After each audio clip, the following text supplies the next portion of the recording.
Desane pundi Pak? Ini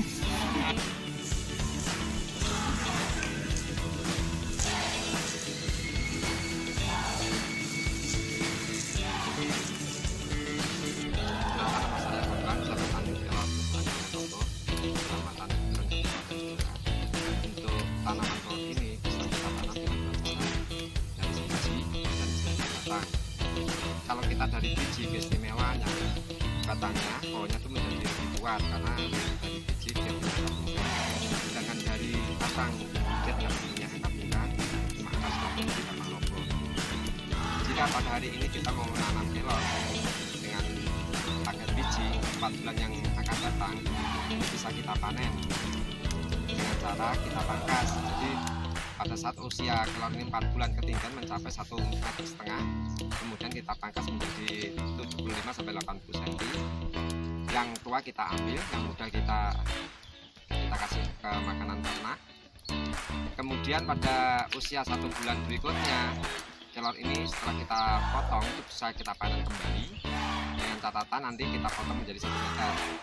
Di titik angka 1 meter ini kita tahankan sampai 2 tahun. Baru setelah usia kelor ini sampai 2 tahun baru kita pangkas pendek pada ukuran 30 cm dari permukaan tanah. Manfaat kelor ini selain untuk peningkatan nutrisi bagi keluarga, ini juga benar memberikan manfaat bagi perekonomian masyarakat sekitar kami di saat musim pandemi kayak beliau para ibu janda yang ada di desa kami dapat berpenghasilan minimal tiap hari bisa mencapai 30.000 karena sistem kami golongan. Kelor ini bisa kita ambil mulai dari daun, bunga, sama biji. Untuk ukuran yang kita ambil daun ini ternyata cukup 1 meter persegi. Bisa kita tumbang sari yang paling bagus saja dengan kacang tanah. Tapi untuk kita ambil bunga sama bijinya itu 9 bulan. Jadi untuk yang klaster daun ini bisa kita manfaatkan menjadi teh. Bunga juga bisa kita manfaatkan untuk peningkatan libido, sedangkan biji juga untuk memperbaiki sel-sel yang rusak dalam tubuh kita. Dengan catatan kelor ini bukan tanaman obat, tetapi tanaman pangan. Jadi kalau kita mau hidup sehat, selalu setiap hari konsumsi kelor. Untuk perawatan tanaman kelor ini, itu kami memakai pola organik. Jadi kami tidak memakai pestisida kimia maupun pupuk secara kimia. Jadi kita juga memberikan manfaat pada penduduk sekitar desa kami yang mempunyai sapi sama kambing. Kita ambil kotorannya, lalu kita campur sama limbah kelor, terus kita kasih ke tanaman kelor. Itu per 3 bulan sekali. Ini sejak kapan dirilis dan luasnya berapa liter? Kelor ini berdiri pada tanggal 6 Agustus tahun 2015. Jadi sampai sekarang kelor ini sudah mau masuk 5 tahun. Luas tanah kami 3 hektar, kebun kelor organik kami 3 hektar. Tanaman kelor ini sudah memberdayakan berapa warga? Untuk tenaga lorot kurang lebih ada 30 orang. Untuk tenaga inti kami itu ada 11 orang, baik dari kebun terus dari ruang pengering. Jadi kalau kita mau bicara berbisnis dengan kelor itu jangan kita lihat luas lahan, tapi seberapa banyak nanti hasil dari lahan ini bisa masuk ke tempat pengering. Jadi dengan luas 3 hektar ini kami punya 2 ruang pengering.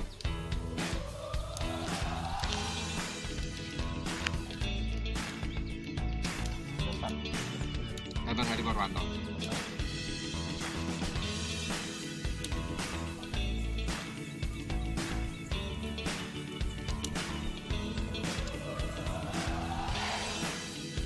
Nama saya Bram Samuka. Saya adalah founder dari Rumah Kelor. Rumah Kelor adalah perusahaan yang bergerak di bidang budidaya dan pengolahan daun kelor organik. Jadi kita sekarang sedang berada di kebun kelor milik Rumah Kelor.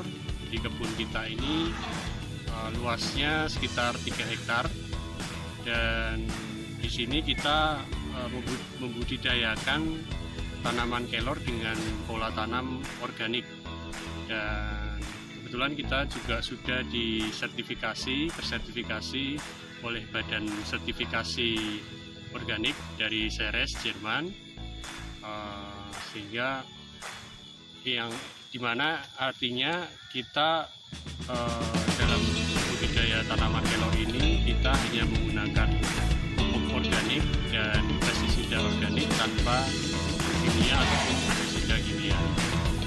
Nah, awal dulu saya membudidaya tanaman kelor ini ceritanya dimulai dari tahun 2015, di mana ayah saya kebetulan berkenalan dengan seorang keloris, kalau kita menyebutnya, atau beliau adalah Pak Dudi Krisnadi, di mana dia sudah memulai untuk mengolah atau membuat olahan dari daun kelor ini, di mana ceritanya pada saat itu dia sedang membutuhkan suplai untuk tanaman kelornya. Nah, itu bisa diedit? Bisa.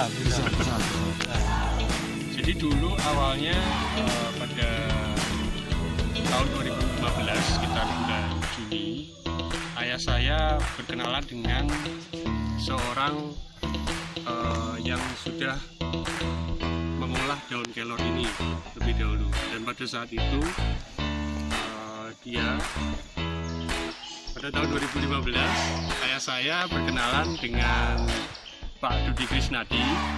Beliau adalah seorang yang sudah memulai usaha daun kelor ini lebih dahulu, dan kebetulan pada saat itu dia membutuhkan suplai daun kelor diolah menjadi produk-produk yang sudah dia rintis. Pada saat itu karena dia membutuhkan suplai daun kelornya, kemudian mengajak kami untuk kerjasama, di mana kami akan menanam daun kelor, kemudian supply padi.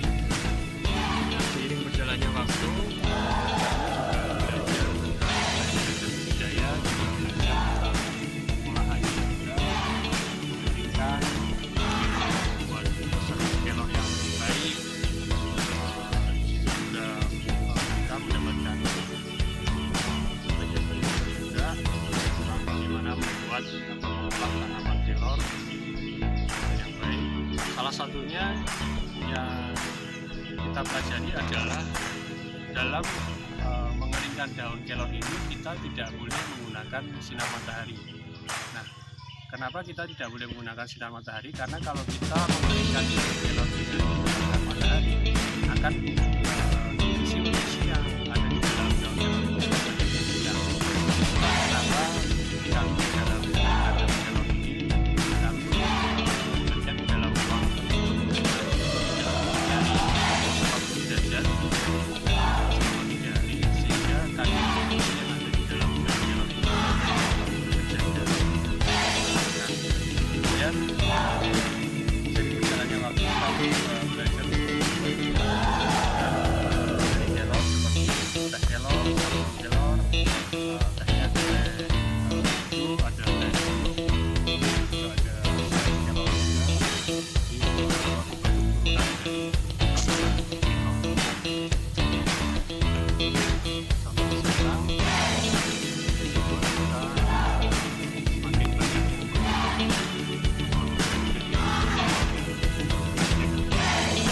banyak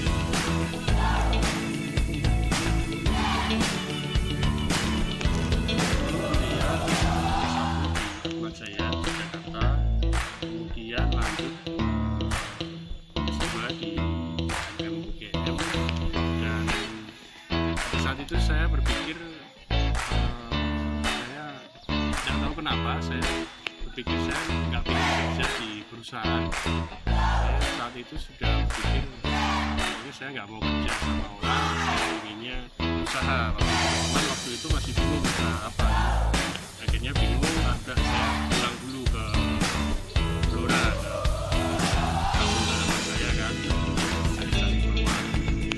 Disitulah saya berkenalan dengan teman itu dan mulai budidaya kelor.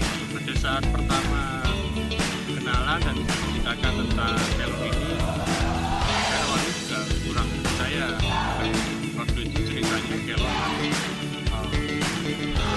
biasa sekali, kandungan usia lengkap, kandungan usia tinggi, bahkan kita kan di Afrika sudah dipakai oleh WHO mengatasi malnutrisi. Nah, saya kurang yakin gitu ya, tapi setelah saya melakukan ya riset online segala macam, ternyata memang betul di dunia ini kelor itu menjadi primadona, khususnya bagi orang-orang yang menyukai hidup sehat dan juga sudah dipakai di Afrika untuk mengatasi malnutrisi di sana, untuk mengatasi gizi buruk.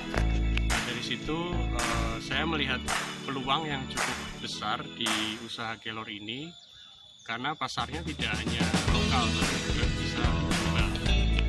Nah, itulah saya mulai menekuni dan juga di sisi lain selain dari sisi bisnis juga saya melihat bahwa usaha budidaya kelor ini dapat memberikan dampak yang positif juga untuk masyarakat sekitar desa di mana kebun kelor ini berada, karena di situ kita bisa menyerap tenaga kerja yang cukup banyak, terutama di bagian olahan kebun dan juga di proses sortasi atau rorot atau proses pemisahan daun dari rantingnya itu kita dapat menyerap tenaga yang cukup banyak.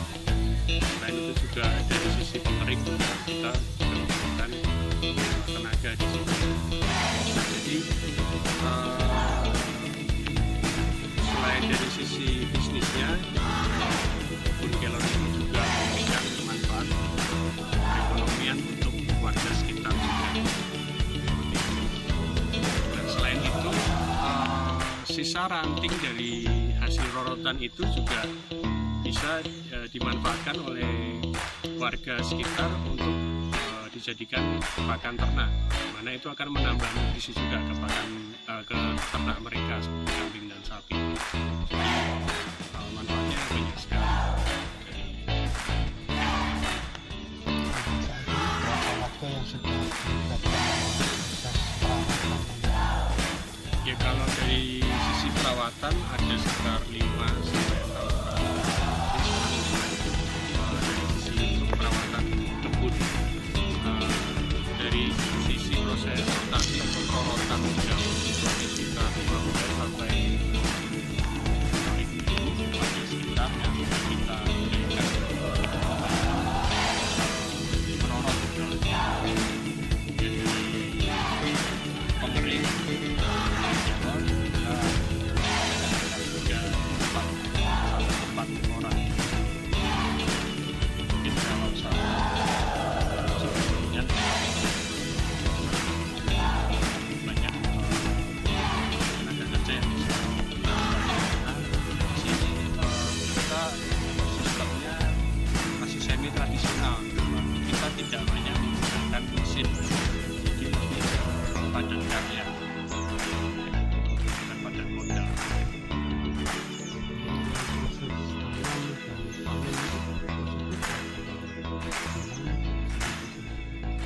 Jadi dari awal menanam sampai panen perdana itu sekitar 5 bulan bisa dipanen. Nah setelah itu setiap 40 hari sekali daun kelor ini bisa dipanen.